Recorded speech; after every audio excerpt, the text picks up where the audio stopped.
하나님 말씀 보겠습니다. 로마서 8장 26절부터 30절까지입니다.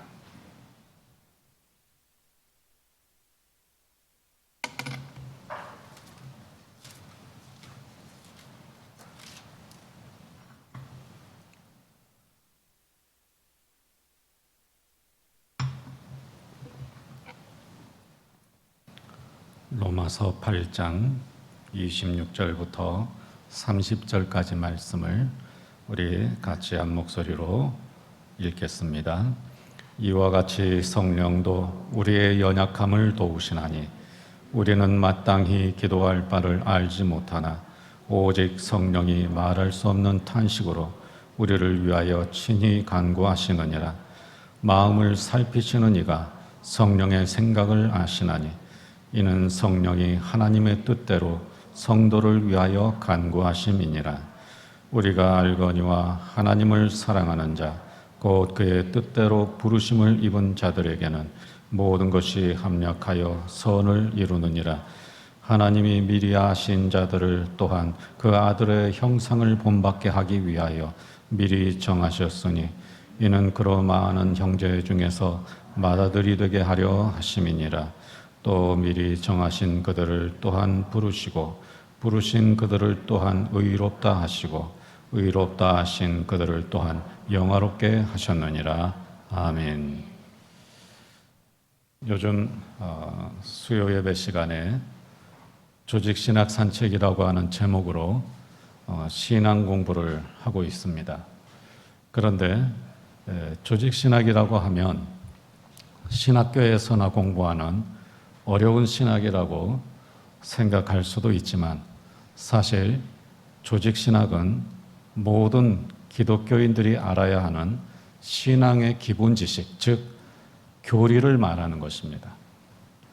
요즘 한국교회가 교리 공부를 거의 하지 않고 있습니다.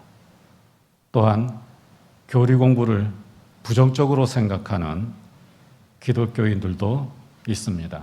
그러나 교리 공부는 신앙인들에게 매우 중요한 공부입니다. 왜냐하면 교리 공부를 해야 신앙에 대한, 자기 신앙에 대한 논리적이고 체계적인 지식이 생기기 때문입니다. 그리고 자기 신앙에 대한 논리적이고 체계적인 지식이 생겨야 확신이 생기는 겁니다. 만약에 자기 신앙에 대한 논리적이고 체계적인 지식이 없이 그냥 무조건 믿으면서 신앙생활하면 믿음이 쉽게 흔들립니다. 왜냐하면 모르니까. 모르면 자신이 없으니까. 그래서 쉽게 다른 거짓말에 속아 넘어가기도 하고, 그리고 조금만 어려운 일이 생겨도 의심이 생기고, 그리고 자신은 믿음이 제법 있다고 생각했는데 의외로 그 믿음이 굉장히 약하다고 하는 느낌을 갖게 됩니다. 그게 다 자기 신앙에 대한 논리적이고 체계적인 지식이 세워져 있지 않기 때문에 그렇습니다. 그래서 교리 공부가 중요합니다. 그러나 과거의 교리 공부는 일방적으로 외우는 공부였습니다. 그래서 주입식이라고 생각을 하고 조금 강요한다는 그런 느낌을 받았습니다. 그러다 보니까 논리적인 설득력이 없습니다. 그래서 적지 않은 성도들이 이 교리 공부를 지루하고 무익하다고 생각을 해왔습니다. 하지만 교리 공부, 다른 말로 하면 조직신학이라고 하는 것은 일방적으로 외우는 공부가 아닙니다. 그냥 주입식으로 밀어넣는 그런 공부가 아닙니다. 왜냐하면 조직신학이라고 하는 것은 기독교 신앙, 즉 우리의 신앙을 논리적이고 체계적으로 설명하는 신학이기 때문입니다. 마치 커다란 퍼즐 그림을 맞추는 것처럼 재미있는 공부입니다. 여러분, 우리가 이 퍼즐 그림을 맞출 때 이 퍼즐 하나하나를 보면 이게 뭔지 잘 몰라요. 하지만 그 퍼즐 그림을 이렇게 맞춰보면 딱 맞잖아요.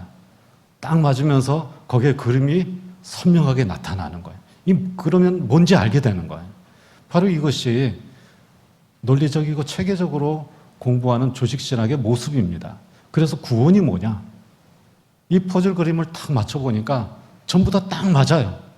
그리고 다 맞춰보니까 구원이 뭔지 딱 눈에 보이는 거예요. 바로 이게 교리 공부고 이게 조직신학입니다.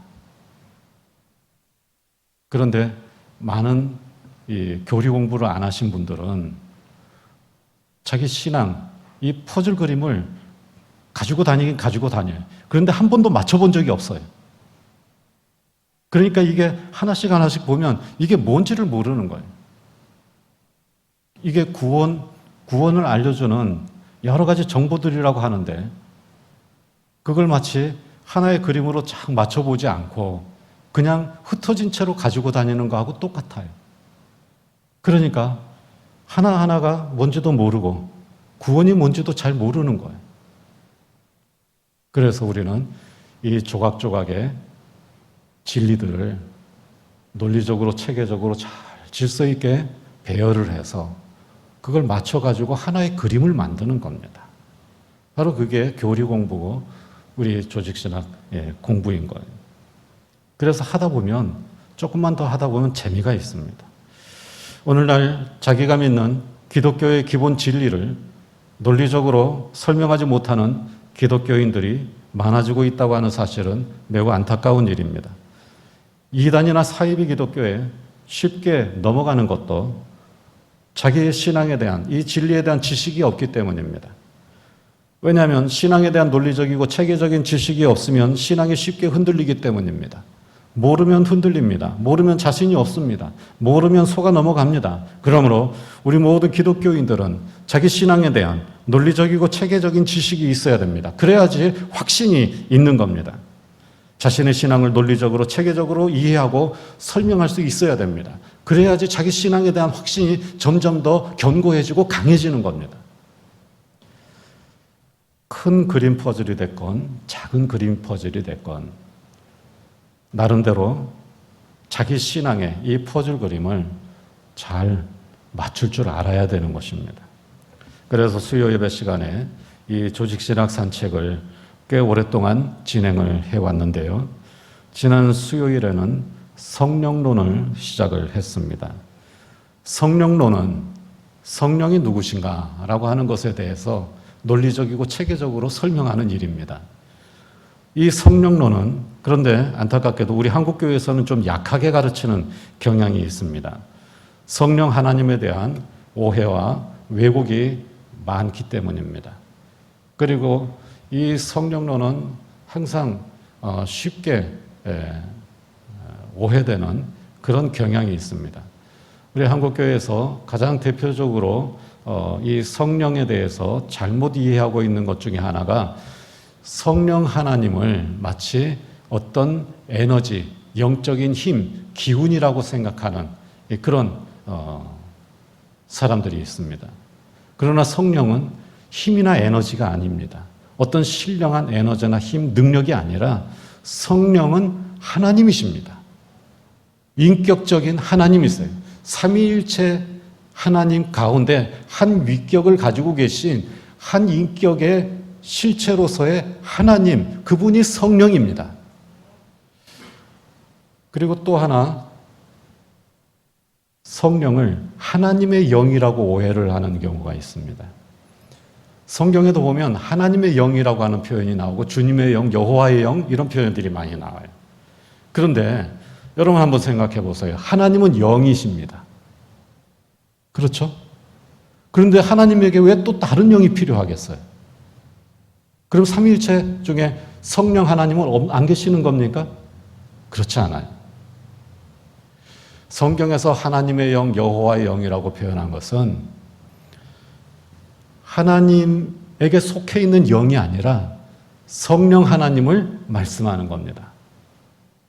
그래서 두 번째로 많은 오해가 바로 그거예요. 하나님에 속해 있는 하나님께서 가지고 계신 영. 그래서 마치 우리 사람이 육체와 영으로 이루어져 있듯이 하나님에게도 영이 계시는데 그 하나님의 영이 성령이라고 생각하는 사람들이 있습니다. 그러나 그것은 잘못된 생각이에요. 하나님은 영이시기 때문에 다른 영이 필요가 없습니다. 하나님의 영, 여호와의 영은 성령을 말하는 것이고 그 성령은 삼위일체 하나님 세 분 중에 한 분 하나님이십니다. 그래서 성령은 단순한 힘도 아니고 하나님에게서 나오는 하나님께 속해 있는 영도 아니고 성령 하나님이신 겁니다. 그 성령 하나님을 우리가 바로 알아야 우리 구원의 삶이 더욱더 풍요로워집니다. 사실은 많은 구원받은 사람들이 구원받은 사람으로서의 축복을 누리지 못하는 중요한 이유 중에 하나가 성령에 대한 바른 지식을 가지고 있지 않고 이 성령 하나님과 동행하지 않기 때문입니다. 그래서 구원받았지만 그 구원을 누리질 못해요. 쉽게 말하면 구원받았으면서도 행복하질 않아요.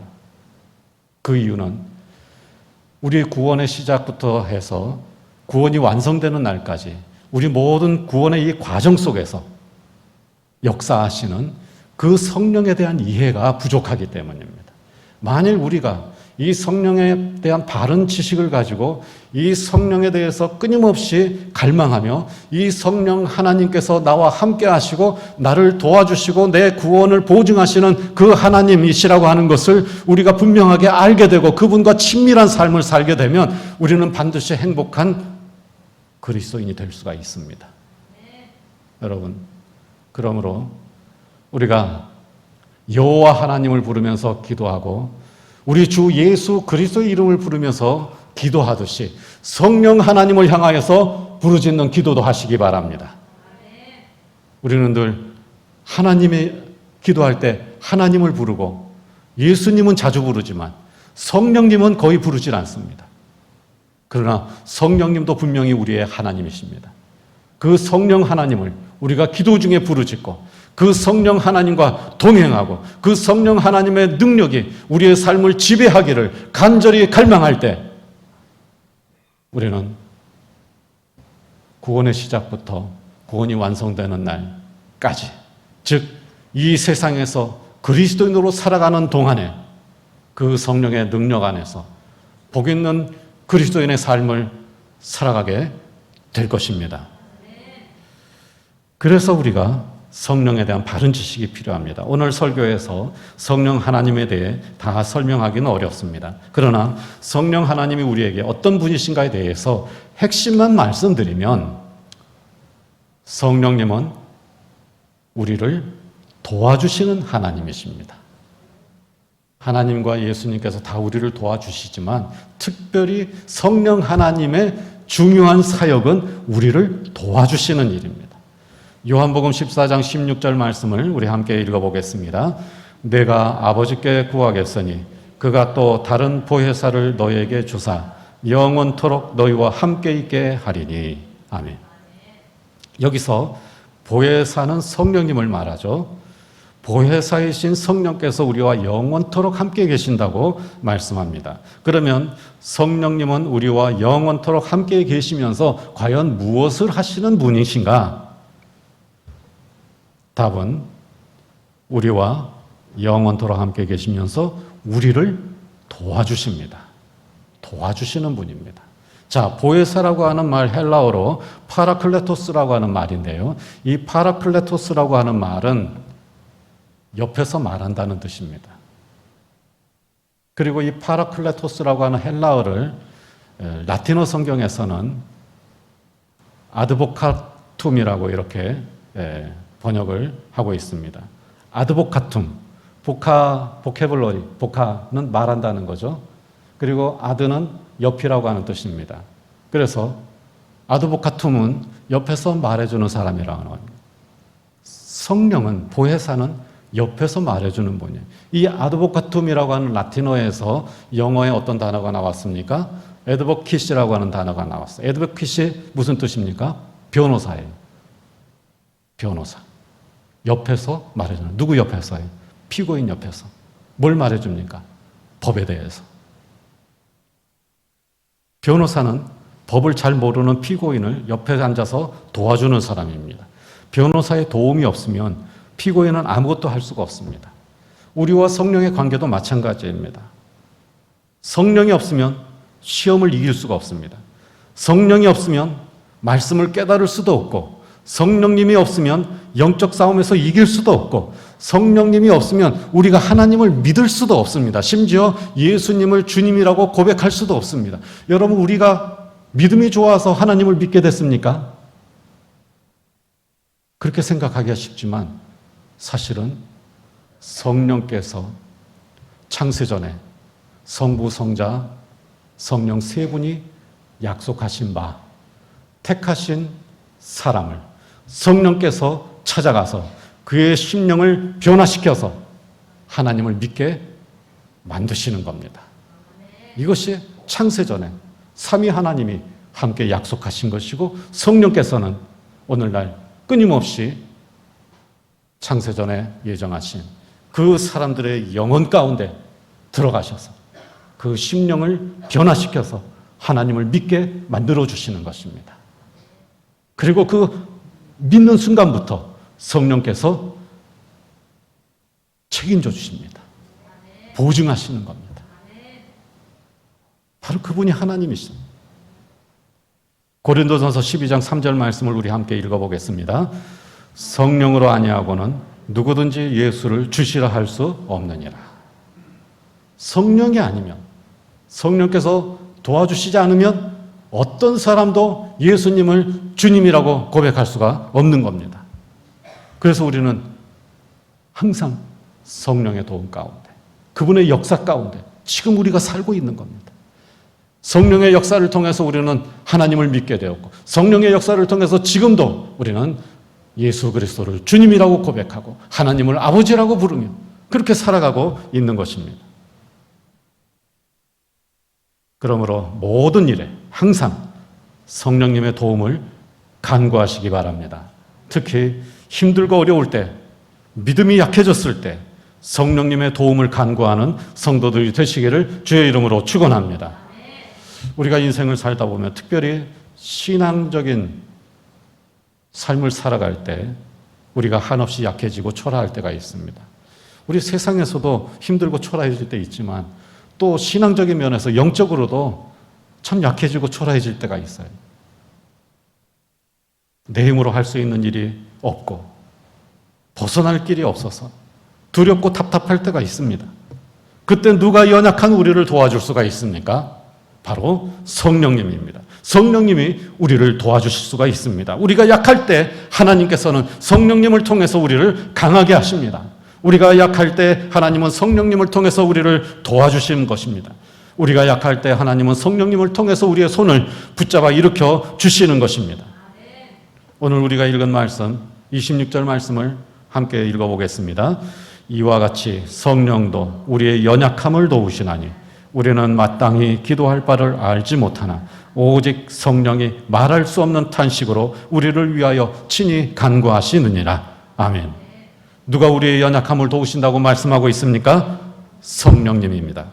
성령님은 진리의 영으로서 우리를 구원의 진리로 인도하시고 우리가 구원에 이르도록 우리를 격려하시고 도와주십니다. 진리의 영이신 성령께서는 항상 진리의 말씀을 통하여서 우리를 도와주시는 것입니다. 특히 성령께서는 구원의 영역에서 이 성령의 역할이 우리에게 매우 중요합니다. 삼위일체 하나님은, 구원이라고 하는 것은 삼위일체 하나님의 사역입니다. 그래서 삼위일체 하나님, 성부 하나님과 성자 예수님과 성령 하나님, 이 세 분 중에 한 분이라도 빠지면, 그리고 그분의 세 분의 역할이 어느 한 분이라도 조금이라도 약화가 되면 구원은 불가능합니다. 구원은 온전히 삼위일체 하나님의 사역입니다. 그래서 성령 하나님께서는 우리의 구원에 있어서 성부 하나님과 성자 예수님만큼의 중요한 일을 하십니다. 성부 하나님은 우리의 구원을 계획하시고 그리고 주관해 나가십니다. 성자 예수님께서는 대속의 십자가를 통해서 우리의 구원을 성취하셨습니다. 그러면 성령 하나님께서는 무엇을 하시는가? 성령 하나님께서는 예수 그리스도께서 성취하신 그 구원을 우리의 구원이 되게 만들어주시는 분입니다. 그래서 성령께서 우리의 구원을 보증하신다. 우리는 그렇게 말을 합니다. 구원의 시작부터, 즉 중생할 때부터, 거듭날 때부터 성령께서 우리를 거듭나게 하시고, 그리고 거듭난 순간부터 우리가 주님 앞에 서는 날, 영화롭게 되는 그날까지 성령께서 우리의 구원을 보증해 주십니다. 우리는 연약해서 이 구원의 과정을 살아갈 때 믿음이 약해지고 절망하고 믿음을 포기하고 싶을 때도 있고, 하지만 하나님께서 한 번 구원하신 하나님의 자녀는 성령을 통하여 끝까지 보호해 주시고 구원받게 해 주시는 것입니다. 그래서 성령은 우리가 구원받은 그 순간부터 시작해서 우리가 죽을 때까지 우리와 가까이 계시는 분입니다. 그래서 성령은 우리에게 너무나도 소중한 우리의 하나님이십니다. 중생부터 성화 그리고 영화에 이르기까지 모든 것을 책임져 주시는 것. 디도서 3장 5절 말씀 여러분 기억하시나요? 자막에는 없습니다. 우리를 구원하시되 우리가 행한 바 의로운 행위로 말미암지 아니하고 오직 그의 긍휼하심을 따라 중생의 씻음과 성령의 새롭게 하심으로 하셨나니. 하나님의 긍휼하심 그리고 성령의 역사하심을 통해서 중생의 씻음과 성령의 새롭게 하심으로 우리의 구원이 이루어졌고, 그리고 또한 우리는 그 구원 속에 살고 있는 것입니다. 여러분, 성령의 능력 안에서 우리의 구원을 더 복되게 만들어가는 성도들이 되시기를 주의 이름으로 축원합니다. 성령님은 이렇게 우리의 연약함을 도우시는 영입니다. 그러면 어떻게 우리를 도와주시는가? 첫째, 성령님은 말할 수 없는 탄식으로 우리를 도와주십니다. 26절 말씀을 우리 다시 한번 읽어보겠습니다. 이와 같이 성령도 우리의 연약함을 도우시나니 우리는 마땅히 기도할 바를 알지 못하나 오직 성령이 말할 수 없는 탄식으로 우리를 위하여 간구하시느니라. 아멘. 이 말씀을 풀어서 말하면 이런 뜻입니다. 우리가 왜 연약한지, 어떻게 하면 다시 회복될 수 있는지 이 문제에 대한 답을 알지 못합니다. 그러나 이 모든 것을 아시는 성령님께서는 우리의 연약함 때문에 생긴 상처와 아픔, 처량함과 외로움을 깊이 공감하시면서 성부 하나님께서 해결해 주시기를 간구하십니다. 바로 그런 뜻이에요. 이처럼 성령님은 우리의 연약함을 잘 아십니다. 그래서 우리의 연약함을 이해해 주십니다. 그래서 용납해 주시고 감싸 주시고 도와주십니다. 우리를 책임져 주시는 것입니다. 세상은 약한 사람을 비난하고 공격합니다. 함부로 대하고 무시합니다. 약해졌을 때 사람들이 가장 두려워하는 것은 바로 이런 세상의 태도입니다. 내가 강하고 내가 돈이 있을 때에는 잘 대해주고 존중해주고 좋아했던 사람들이 내가 돈이 없고 약해지면 어떻게 합니까? 금방 무시하고 멸시해버리는 겁니다. 이게 세상의 태도입니다. 그러나 우리 하나님은 성령을 통해서 우리가 약해졌을 때 우리를 위로해 주시고 우리를 더욱더 감싸 주시고 우리를 보호해 주십니다. 얼마나 힘든지, 얼마나 처량하고 외로운지, 얼마나 두렵고 답답한지 다 이해해 주십니다. 그리고 깊은 탄식으로 우리를 위해 간구해 주십니다. 이렇게 힘들 때 나를 이해해 주는 사람이 있으면 정말 큰 도움이 됩니다. 두려울 때 나를 따뜻하게 안아주는 사람만 있어도 안심이 됩니다. 약할 때 나를 위해 옆에 있어주는 사람만 있어도 큰 힘이 될 수 있습니다. 그런데 세상에는 그런 사람이 그렇게 많지 않습니다. 내 마음을 이해해주고 내가 얼마나 약한지, 얼마나 힘든지 이해해주는 사람이 많지 않습니다. 그리고 또 여러분 솔직히 말해서 내가 약한 모습 보여주기도 싫죠, 남한테는. 그리고 내 마음속의 아픔을 다른 사람들에게 보여주기도 싫잖아요. 그러나 우리가 말하지 않아도 성령 하나님께서 우리를 찾아와 주시고 우리를 위로해 주시는 것입니다. 그래서 제가 설교할 때에도 그렇고 여러분들이 대화 가운데에서도 그렇고 하나님을 주어로 사용하는 많은 동사들이 사실은 성령 하나님을 의미할 때가 많아요. 하나님께서 여러분을 안아주십니다. 이 하나님은 어떤 하나님인가요? 성부 하나님일 수도 있지만 사실은 성령 하나님의 사역이에요. 그래서 하나님을 주어로 해서 사용하는 많은 동사들이 실제로는 성령 하나님의 사역인데도 불구하고 우리는 성령 하나님에 대한 이름을 거의 부르질 않아요. 그래서 여러분, 이제부터는 이 성령 하나님에 대한 이름을 자주 사용하시기 바랍니다. 성령께서 함께 하실 것입니다. 성령께서 위로해 주실 것입니다. 성령께서 여러분의 마음을 어루만져 주실 것입니다. 성령께서 여러분을 안아 주실 것입니다. 성령께서 여러분에게 힘을 주실 것입니다. 바로 이것이 성령 하나님의 사역입니다. 가수 윤복희 씨의 노래 가운데에서 여러분이라고 하는 유명한 노래가 있습니다. 윤복희 씨는 1979년 제1회 서울국제가요제에서 이 노래로 대상을 받았다고 합니다. 이 노래를 여러분들에게 소개를 해드리겠습니다. 마음 같아서는 제가 불러보고 싶은데 노래가 너무 어려워가지고 제 실력으로는 못 부르겠더라고요. 그래서 가사만 여러분들에게 소개를 해드립니다. 네가 만약 괴로울 때면 내가 위로해 줄게. 네가 만약 서러울 때면 내가 눈물이 되리. 어두운 밤 험한 길 걸을 때 내가 너의 등불이 되리. 허전하고 쓸쓸할 때 내가 너의 벗 되리라. 나는 너의 영원한 형제야. 나는 너의 친구야. 나는 너의 영원한 노래야. 나는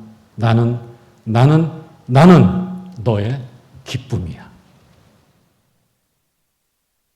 내가 위로해 줄게. 내가 눈물이 되어 줄게. 내가 등불이 되어 줄게. 내가 벗이 되어 줄게. 여러분, 누굽니까? 누가 그렇게 해줄 수 있습니까? 바로 성령 하나님이신 줄로 믿습니다. 보혜사 성령께서 함께 하실 줄로 믿습니다. 성령님께서 위로해 주시고 함께 울어주시고 등불이 되어주시고 친구가 되어주시기를 축원합니다. 성령 하나님의 위로와 도우심이 여러분을 새롭게 하고 더욱 강하게 하시기를 주의 이름으로 축원합니다. 윤복희 씨는 한 간증에서 이 노래는 자신이 암으로 투병할 때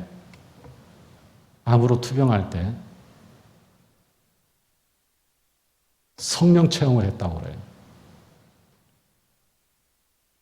그 성령님을 체험하고 만든 노래가 바로 여러분이라고 하는 노래라고 고백을 했습니다.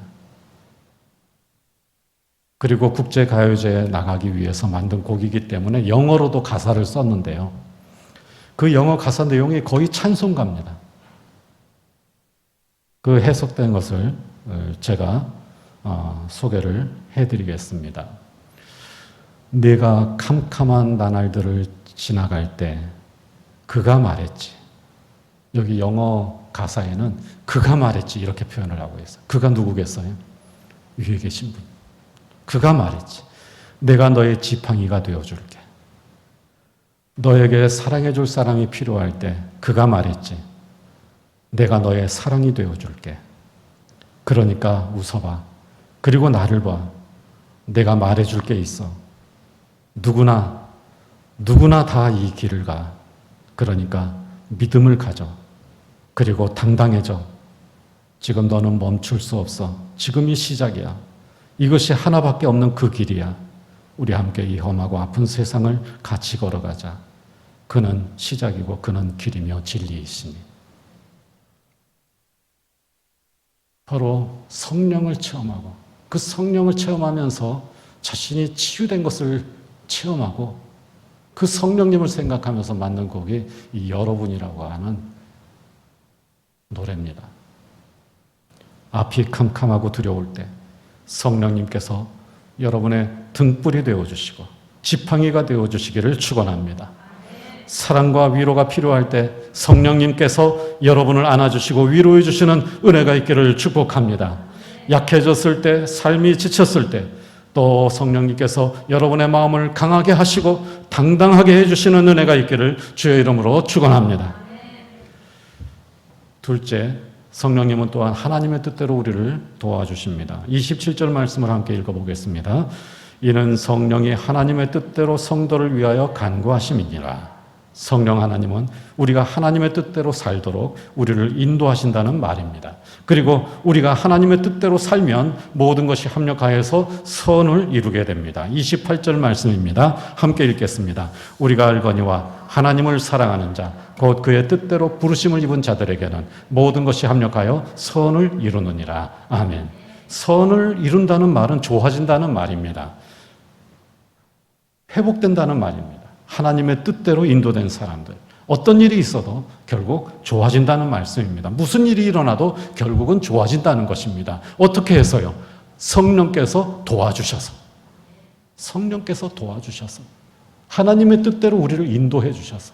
그 하나님의 뜻이 어디에 있습니까? 성경 말씀입니다. 그 성경 말씀을 우리가 읽을 때 성령께서 역사하시면 그 말씀이 깨달아지고 그 말씀이 우리의 심령을 변화시킵니다. 그 말씀이 비로소 살아있는 말씀이 되어서 우리 마음속에서 역사하시는 겁니다. 그래서 우리는 변화가 됩니다. 바로 이것이 성령의 역사하심입니다. 그렇게 되면 모든 것이 합력하여 선을 이루게 되는 것입니다. 모든 것이 합력하여 선을 이룬다는 것은 그냥 되는 게 아닙니다.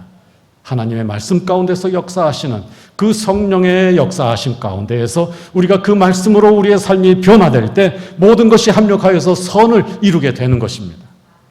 그래서 우리는 성령에 민감하고 성령 하나님과의 교제에 더욱더 열심을 내야 합니다. 기도와 말씀으로. 그 말씀 속에서 역사하시는 성령의 능력을 우리가 체험해야 하는 것입니다. 그러므로 성령님이 함께 하시기를 축원합니다. 성령님의 인도하심에 순종할 수 있기를 바랍니다. 성령님의 인도하심을 따라 모든 것이 좋아지는 역사가 일어나고 약함이 회복되는 역사가 있기를 주의 이름으로 축복합니다. 존 보년의 철로 역정을 보면 순례자가 예수 믿고 천국을 향해 가는 순례길에서 처음 겪은 고난은 절망의 수렁이었습니다. 순례자가 예수를 믿었어요. 그 순례길을 이제 천국을 향해서 갑니다. 여러분, 우리도 거듭나고 예수 믿었어요. 우리가 지금 이 인생을 사는 것은 믿고 나서 거듭나고 난 후의 인생은 순례자의 길입니다. 천국을 향해 가는 거예요. 구원의 완성을 향해 가는 겁니다. 이 길 가운데 수많은 어려움들이 있어요. 위기가 있어요. 절망할 때도 있고 신앙을 포기하고 싶을 때도 있고 유혹에 빠질 때도 있습니다. 이 여러 고난 가운데에서 우리를 도와주시는 분이 바로 성령님이에요. 이 철로 역정에도 보면 천국을 향해서 순례길을 갈 때 처음 겪은 고난이 절망의 수렁이었습니다. 순례자가 절망의 수렁에 빠져서 나오지 못합니다. 그때 절망의 수렁에 빠진 그 순례자를 도와주기 위해서 누군가 손을 내밀었습니다. 그 사람은 바로 도움이라고 하는 사람이었습니다. 그 도움이라고 하는 사람이 누구겠어요? 바로 성령 하나님이십니다. 우리가 절망의 수렁에 빠졌을 때, 또 위기에 빠졌을 때, 그리고 의심의 안개에 갇혔을 때 우리를 도와서 벗어나게 해주시는 분, 바로 그분이 성령 하나님이십니다. 성령님은 구원의 길을 가는 우리를 도와주시는 하나님입니다. 우리를 도와주시는 성령님이 우리와 영원히 함께 계십니다.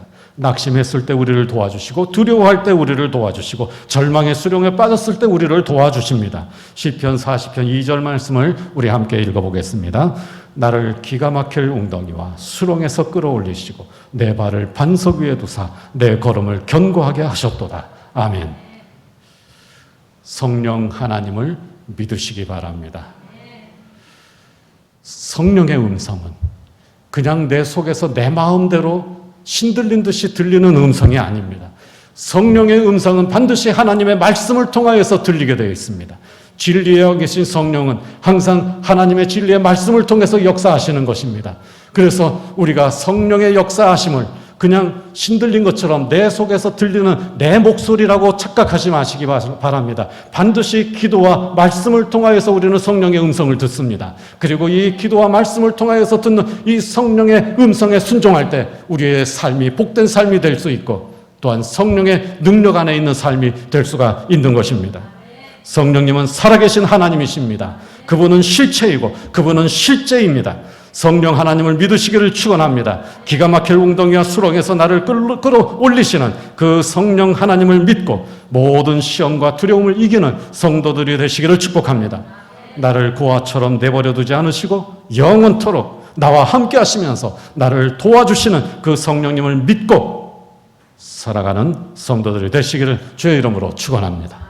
이제 마지막으로 요한복음 14장 16절부터 18절 말씀을 읽고 마치도록 하겠습니다. 이 말씀을 읽고 끝에 아멘을 크게 하시기 바랍니다. 내가 아버지께 구하겠으니 그가 또 다른 보혜사를 너희에게 주사 영원토록 너희와 함께 있게 하리니 그는 진리의 영이라. 세상은 능히 그를 받지 못하나니 이는 그를 보지도 못하고 알지도 못함이라. 그러나 너희는 그를 아나니 그는 너희와 함께 거하시며 또 너희 속에 계시겠습니다. 내가 너희를 고아와 같이 버려두지 아니하고 너희에게로 오리라. 아멘. 기도하겠습니다. 하나님 감사합니다. 성령 하나님을 믿게 하시니 감사합니다. 성령 하나님의 도우심을 입으며 살게 하시니 감사합니다. 우리 교회와 저희들의 삶이 성령의 능력 안에 있는 것을 믿습니다. 주여 성령 하나님을 부르짖으며 성령 하나님의 능력 안에 사는 우리 모든 성도들이 다 되게 하여 주옵소서. 기가 막힐 구덩이와 웅덩이에서 그 수렁에서 저희들을 건져주시는 그 아버지 하나님의 능력과 또 성령 하나님의 인도하심을 온전히 믿고 살아가는 우리 모든 성도들이 되게 하여 주시옵소서. 우리 주 예수 그리스도 이름으로 기도하옵나이다. 아멘.